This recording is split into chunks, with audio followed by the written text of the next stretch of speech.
Começamos a falar no início do culto sobre as promessas de Deus, todas elas se cumprindo na vida dos seus filhos. E hoje eu gostaria de falar sobre o tema Vivendo das promessas de Deus. O nosso texto está em Ageu, capítulo 2, o verso 20 ao 23. Ageu, capítulo 2, profeta Ageu, pós-exílio. Ele foi um dos grandes profetas que Deus levantou para a reconstrução do templo ali em Jerusalém após o exílio. E ele trouxe uma mensagem a Zorobabel falando das promessas de Deus. Ageu capítulo 2, o verso 20 ao 23. Eu vou ler lá naquela tela, para que todos possam, numa só tradução, acompanhar a leitura. A palavra do Senhor veio a Ageu pela segunda vez, no 24º dia do 9º mês. Diga a Zorobabel, o governador de Judá, que eu farei tremer o céu e a terra. Derrubarei tronos e destruirei o poder dos reinos estrangeiros. Virarei os carros e os seus condutores, os cavalos e os seus cavaleiros cairão, cada um pela espada do seu companheiro. Naquele dia, declara o Senhor dos exércitos, eu o tomarei, meu servo Zorobabel, filho de Sealtiel, declara o Senhor, e farei de você um anel de selar, porque eu tenho escolhido, declara o Senhor dos exércitos. Que Deus abençoe e aplique esta palavra no meu e no seu coração. Amém? Amados, já faz tempo que todos nós estamos vivendo num estado de alerta. Coisas terríveis, coisas horríveis mesmo estão acontecendo perto da gente e pelo mundo afora. Coisas que nós jamais pensaríamos ou imaginaríamos que poderia acontecer, nos últimos anos de uma sequência contínua tem se revelado através dos corações das pessoas. Comportamentos, atitudes, que levam as pessoas a se tornarem extremamente agressivas, pessoas violentas. E esse estado de alerta que nós constantemente estamos vivendo, tem o potencial de levar todo ser humano a ficar inseguro, a ficar com medo, paralisado. Nós estamos num ambiente hostil e quando a gente contempla o que acontece no comportamento do ser humano, isso nos deixa chocado e nos deixa extremamente com medo. Quer ver uma coisa? Como confiar na vizinha do prédio quando ela, na calada da noite, lá dentro do seu apartamento, ela saca de uma arma e ela puxa o gatilho e atira várias vezes contra o seu próprio esposo. E depois, como se não bastasse, ela então esquarteja o marido que ela acabou de matar. E pensar que você poderia estar andando na garagem do prédio, enquanto ela organiza as 3 malas, aonde lá dentro delas estão todos os pedaços do marido que ela acabou de esquartejar. E aí você passa por esta senhora, você a cumprimenta dizendo bom dia, tudo bem? Como é que vai? E ela diz bom dia, tudo bem. E ela carregando as 3 malas, e aí se você é um bom cavalheiro, você ainda diz, posso te ajudar a colocar as malas no carro? Foi isso que aconteceu em 2012 com Elisa Matsunaga, a qual matou o seu próprio esposo, ela com 30 anos de idade, e o Marcos Matsunaga com 41 anos de idade. Mata o esposo, esquarteja, coloca nas malas, coloca no carro e vai embora, esconder os pedaços. E tem mais. Como é que a gente pode caminhar, queridos, em paz, tranquilos, pelas ruas, pelos parques, pelas calçadas? Como dirigir tranquilamente neste país em que nós estamos, nas cidades, se a qualquer momento você pode ser vítima de um assalto, você pode ser vítima de uma bala perdida? Como ir a um caixa eletrônico e usá-lo, fazer compras numa loja de conveniência, sacar dinheiro no banco ou outras coisas mais, se quase nós vemos diariamente os bancos sendo destruídos, assaltados diante de nós, ao nosso redor, e aí a gente fica inseguro diante de toda esta realidade, diante desses fatos que estão diante da nossa vida. Como mandar um filho e uma filha tranquilamente para a escola? E você entrega o seu filho ali, e de repente um maluco vem, entra na escola, saca de uma arma e começa a atirar em todo mundo. Ou às vezes usando uma arma branca e vem e começa a ferir, machucar, agredir os alunos da escola. Aliás, nem os professores hoje estão seguros diante de tanta violência que está diante de todos nós. Como confiar em líderes religiosos se todos os dias aparece um escândalo de abuso sexual? Se todos os dias diante de nós vem o adultério ou vem o enriquecimento ilícito? Como dormir em paz quando a gente escuta as notícias dos jornais e que falam de tanta barbaridade, atrocidades nas guerras, as fomes, famílias sendo destruídas? Como é que a gente vai dormir em paz diante de tudo isso?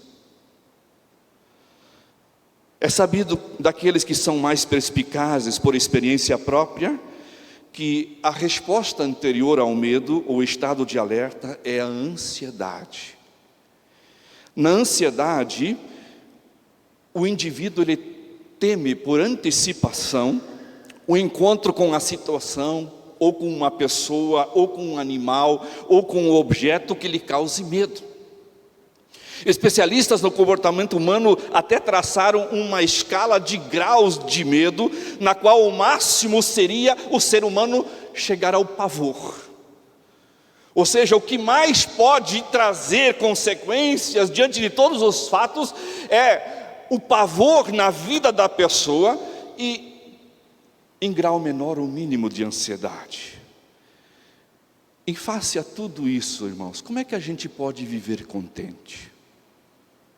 Como estar contente se hoje em dia a vida é como um pêndulo que oscila o tempo todo entre o pavor e uma leve ansiedade? Não é por nada, portanto, que nós temos encontrado hoje tantas pessoas com transtornos emocionais.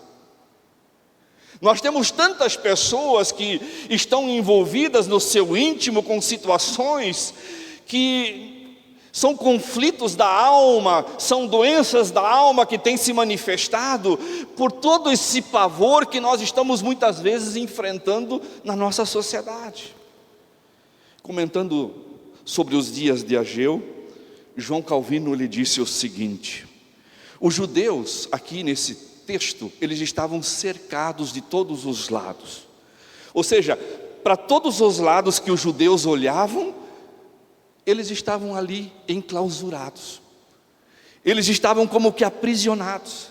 Os inimigos inveterados e inimigos de longas datas estavam ali apertando o cerco sobre os judeus. E eles tinham tantos inimigos quanto o número de vizinhos, já que eles eram perseguidos pelos samaritanos e todos os demais povos que estavam próximos a eles. E eles eram odiados pelo resto do mundo. Os judeus, eles eram pessoas não bem vistas, não queridas. As nações que os circuncidavam odiavam os judeus. E à época o povo de Ageu vivia sob o domínio dos persas. E os persas, eles provocaram à força uma reviravolta tremenda à Babilônia. Então a nação que os persas tinham acabado de conquistar e dominar para si, que era a Babilônia, e isso começou a trazer uma enorme inquietação, uma insegurança total. As autoridades do governo persa, elas estavam começando a ser contestadas pelas outras potências do mundo na atualidade. O mundo estava certo de que a cabeça de um líder ia rolar. Alguma coisa desastrosa iria acontecer. Sob fortes pressões e ameaças, o medo era que o que reinava ali naquele momento nas casas dos persas é que os povos iriam ser subjugados. E já no palácio Ciro, todos estavam preocupados apenas em garantir a segurança e o prestígio do rei. E tudo o que acontecesse na Pérsia iria afetar totalmente o povo judeu e a capital, Jerusalém. Afinal, quem se preocupava com os judeus? Os judeus, um povo pequeno. Os judeus, eles eram uma nação insignificante. Em termos das outras nações, dos outros povos, eles eram fracos. Eles não tinham força. Não havia grandes motivos para se preocupar com aquela gente que, aos olhos das outras pessoas, eram religiosamente obstinados. E não era de se admirar que os habitantes de Judá, eles estavam agora num estado de alerta, temendo essa erupção de conflitos entre os povos, entre as nações em torno do seu país. E as coisas todas iriam respingar lá dentro dos limites de Jerusalém. Como descansar? Como desfrutar de paz num ambiente tão conturbado? Como experimentar da certeza do cuidado de Deus num momento de tamanha aflição? Como continuar vivendo para a glória de Deus quando se vive diante de tantas pressões e tantas ameaças? Como conseguir contentar e deixar de se preocupar consigo mesmo, concentrando-se apenas naquele projeto do templo? E não se preocupar apenas consigo mesmo, quando, além do mais, ninguém ao redor se preocupa com você. Como viver sem enraizar sua alegria nas circunstâncias que estão ao redor? Por isso agora Ageu, pela quarta vez, ele traz uma palavra. Ele, no mesmo dia da terceira mensagem, no dia 18/12 de 520 a.C., Deus levanta Ageu para falar ao seu povo. Só que desta vez, o Senhor levanta o profeta para incentivar a nação a viver das suas promessas, se de fato queriam continuar a viver contentes. E esse é o grande desafio. Se você hoje está sendo pressionado, se você hoje, por alguma razão, está experimentando aflições no seu contexto da sua vida, as dificuldades mais profundas, mais intensas, hoje o desafio da palavra de Deus é como você pode continuar a viver contente no meio das adversidades. E é aí que vem a palavra de Ageu. Como nós podemos viver contentes quando na nossa vida parece que um turbilhão de coisas começam a surgir? É na família, é nos negócios, é nos relacionamentos. Enfim, ao nosso redor parece que é só pressão, pressão, pressão. Como é que nós podemos viver para a glória do Senhor? E é o que Ageu vai falar ao nosso coração nessa noite, sobre as promessas de Deus. A primeira verdade desse texto é que as promessas de Deus, elas são personificadas. Se você olhar lá no início do capítulo 1, verso 1 e 2, pela primeira vez no livro, o profeta, ele traz uma palavra para uma única pessoa, Zorobabel. Ou seja, a palavra de Deus veio diretamente a um homem chamado Zorobabel. Agora em Ageu 2, 20 e 21, naquele mesmo dia 18 de dezembro, o Senhor enviou a quarta mensagem. E diz assim o verso 21, diga ao governador de Judá, Zorobabel, que eu estou prestes a sacudir os céus e a terra. Na última pregação de Ageu, Zorobabel, o governador de Judá, ele foi escolhido de Deus para receber com exclusividade a mensagem. Por quê? Depois que ele fala ao governador, ele fala também aos sacerdotes, ele fala ao povo, e agora Deus volta a falar exclusivamente ao governador. Qual a razão? Primeiro, para despertar uma nação, para despertar uma família, para despertar uma igreja, primeiramente, os líderes precisam ser despertados. Ou seja, a mensagem veio a Zorobabel, porque inicialmente o coração dele precisava estar totalmente no Senhor. Aquilo que Deus começa a fazer, Ele começa a fazer pelos líderes. Em segundo, para se trabalhar na reconstrução, todo mundo precisa estar envolvido. Ou seja, a reconstrução não começa com uma pessoa, com duas pessoas, todos precisam se envolver. O reino de Deus, ele conta com todas as pessoas. Deus espera isso de cada um de nós. E depois os líderes não podem dar mau exemplo, ou de servir de má influência, como era o caso dos sacerdotes.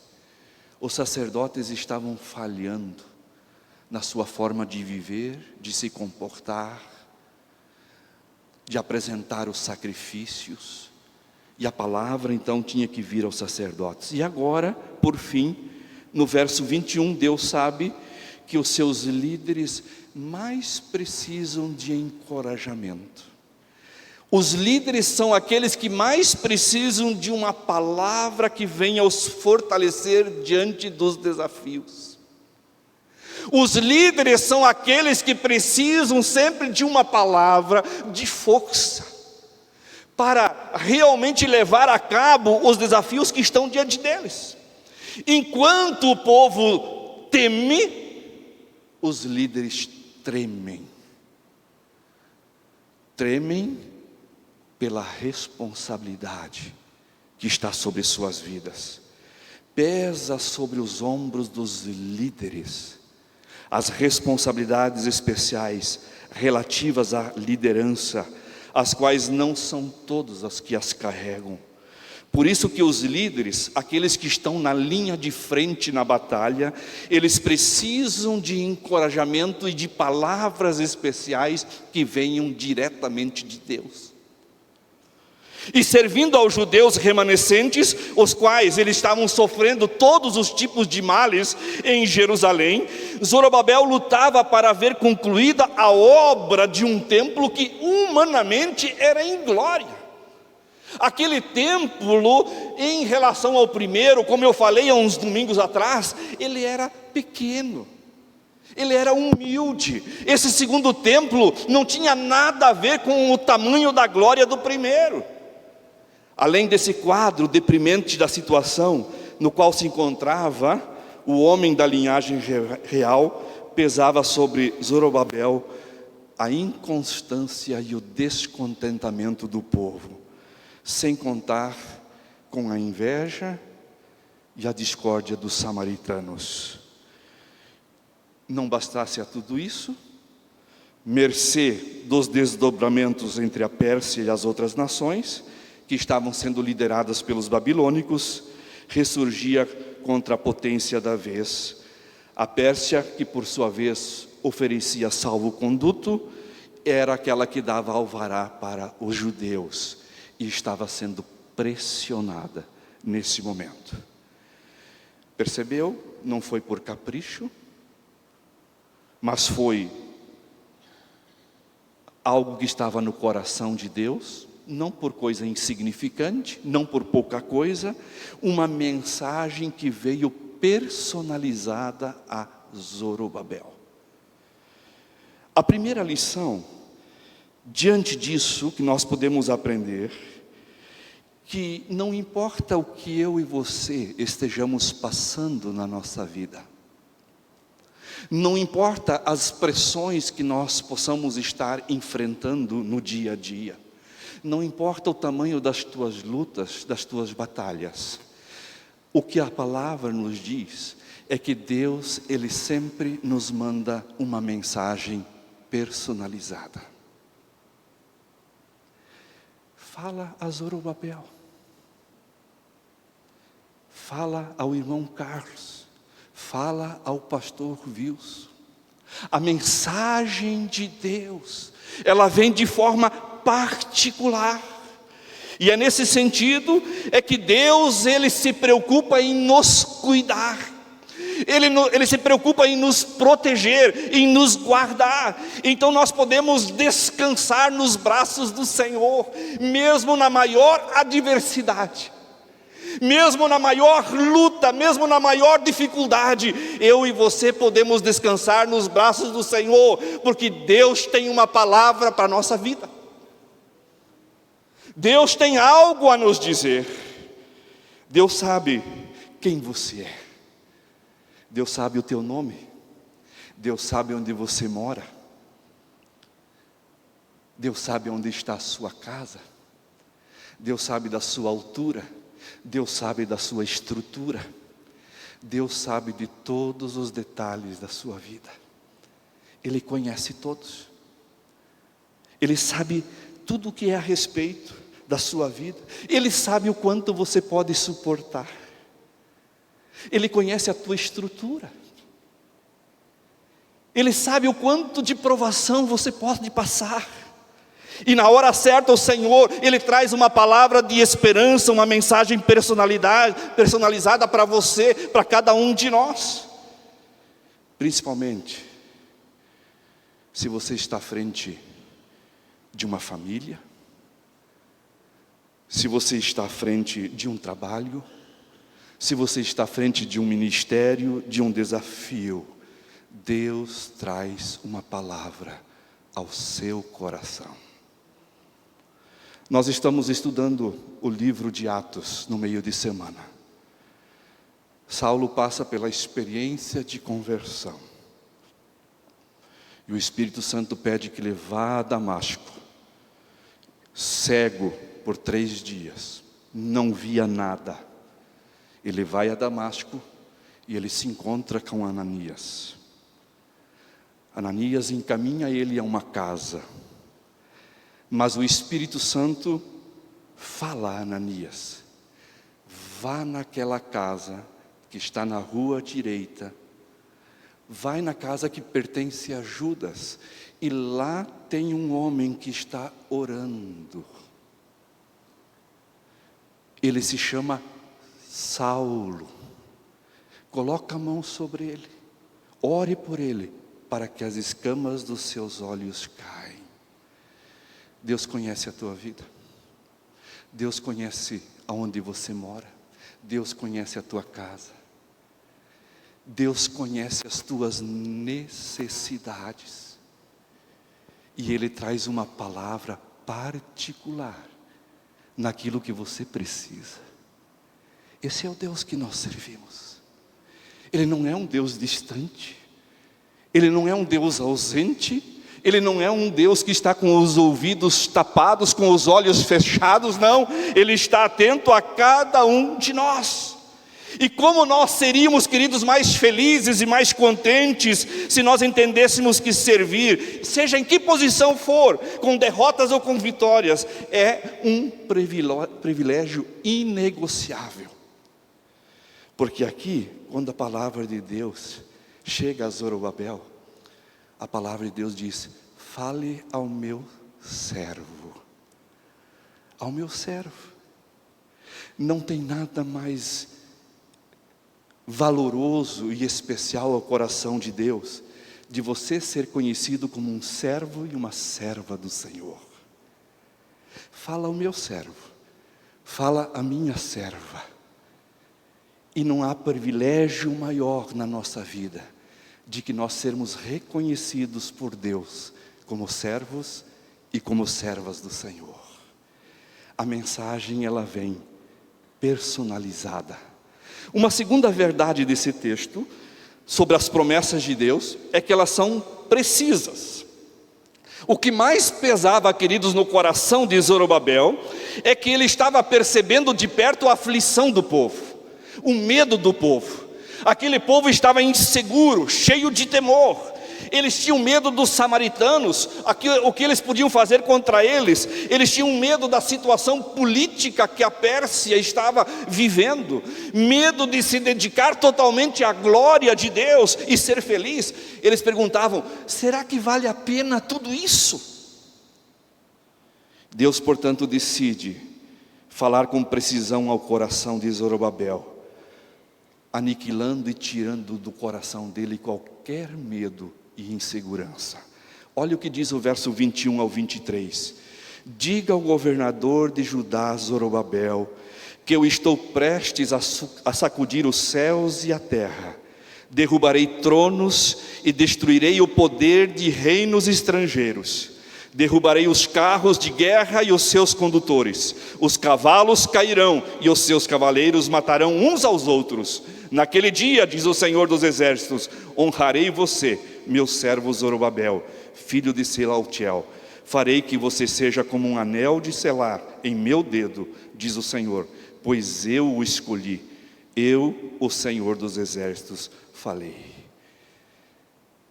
Deus estava dizendo: Zorobabel, não tenha medo, não fique inseguro, não tema. Povo de Deus, não tenha medo. Deus está sacudindo a terra.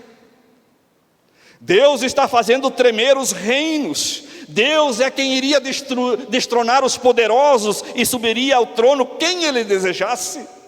E em meio a toda a turbulência e apesar de toda a instabilidade, o seu povo iria continuar nos seus braços seguro. Eles seriam guardados como joias preciosas. Nas mãos de Deus, queridos, o mundo é como oceanos. O mundo sempre está em movimento. Algumas vezes mais turbulento, outras vezes menos turbulento. Algumas vezes mais agitado, outras vezes menos agitado.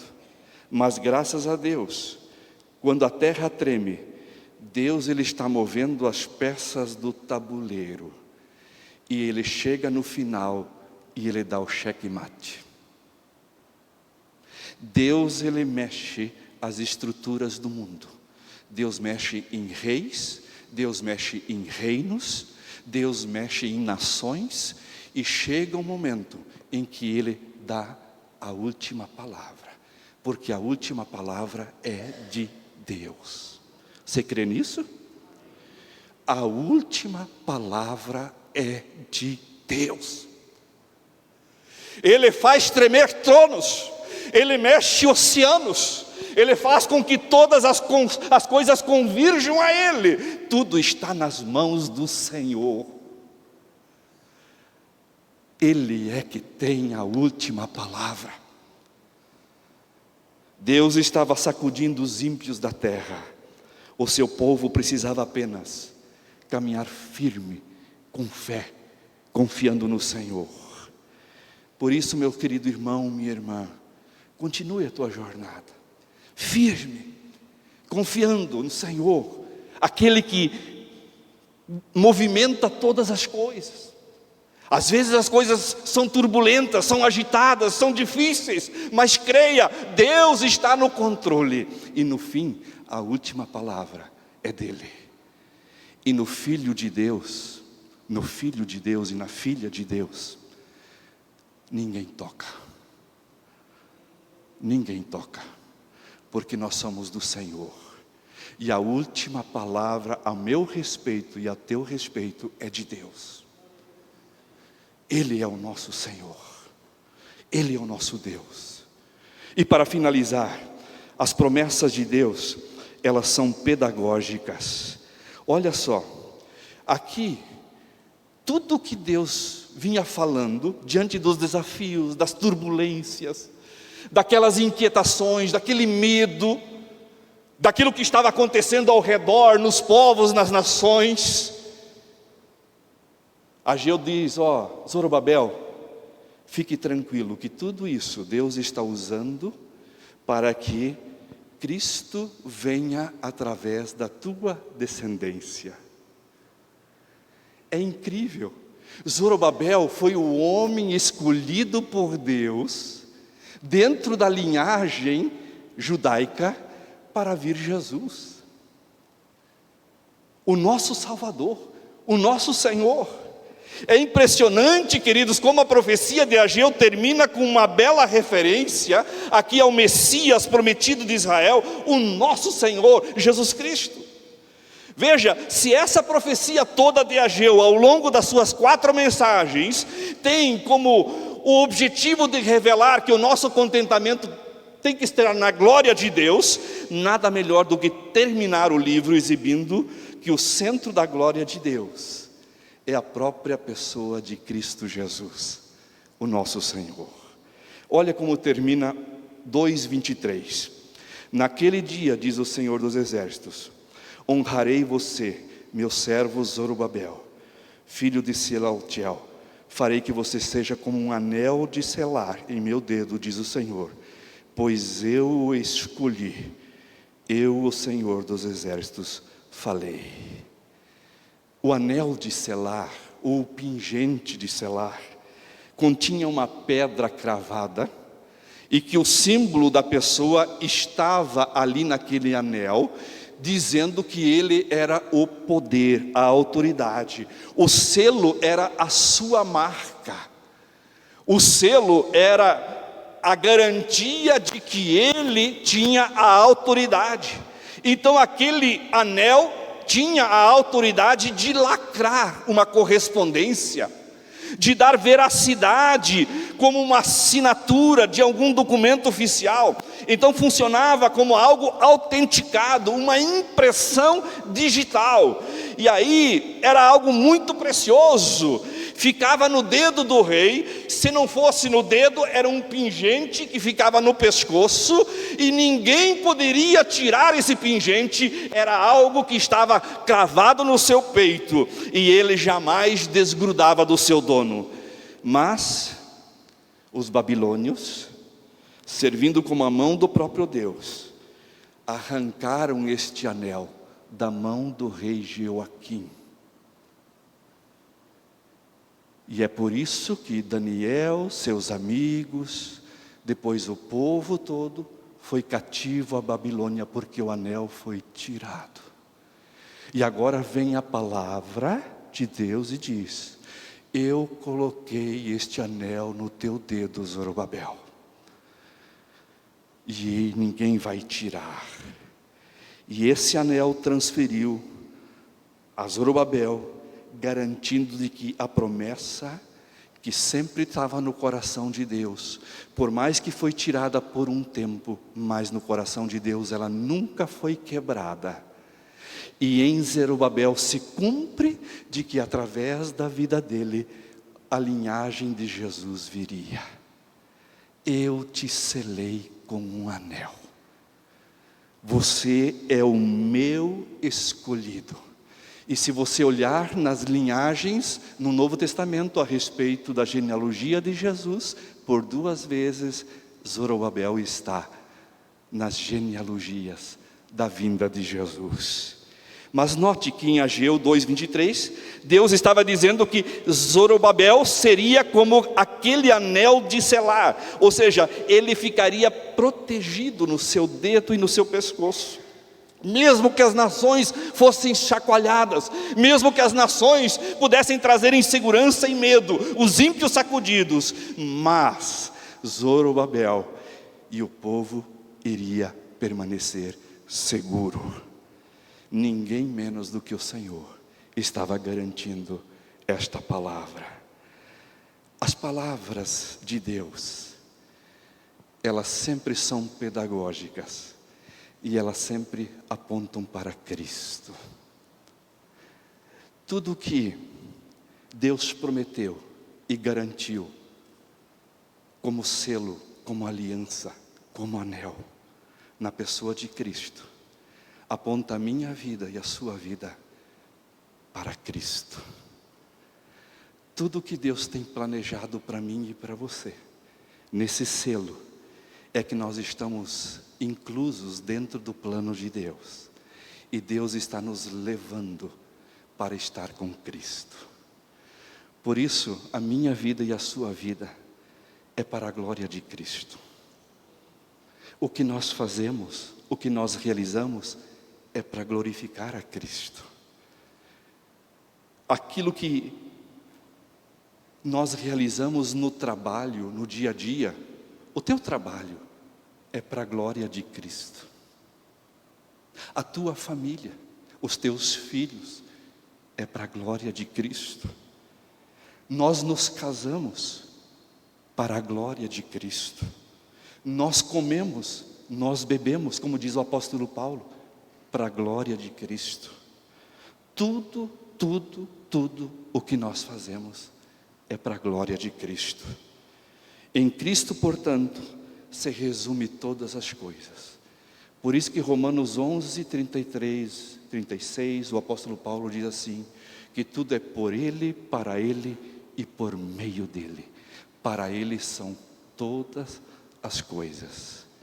Então o que Deus está fazendo, mesmo que você esteja passando por turbulências, por inseguranças, mesmo que nós vivemos num ambiente hostil, de pressões, de dificuldades, mas o Senhor está trabalhando nesse tabuleiro, Ele está mexendo as peças, porque Ele vai nos levar para Cristo. A nossa vida é para o Senhor. Deus está preparando este lugar para a minha vida e para a sua vida. Então, não se esqueça disso. Em Cristo, as promessas são personificadas. Ele te chama pelo teu nome, Ele te conhece. Ele sabe o que você precisa. Ele sabe da palavra que você precisa.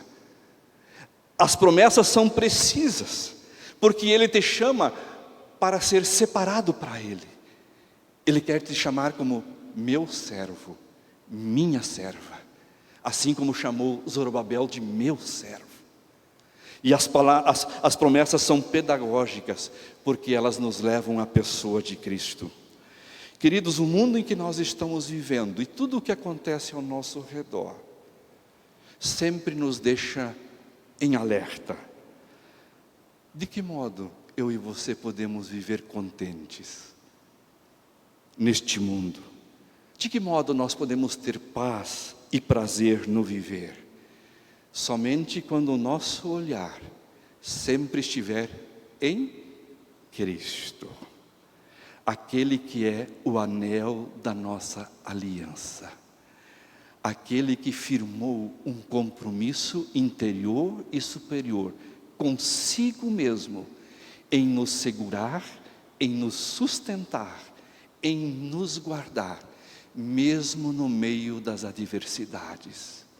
Deus nunca vai abrir mão da minha vida e da sua vida, porque Ele nos chama de meu servo, minha serva, para a glória de Cristo, para que Cristo seja honrado e glorificado. Viva a sua vida contente com Cristo, viva a sua vida satisfeita em Cristo.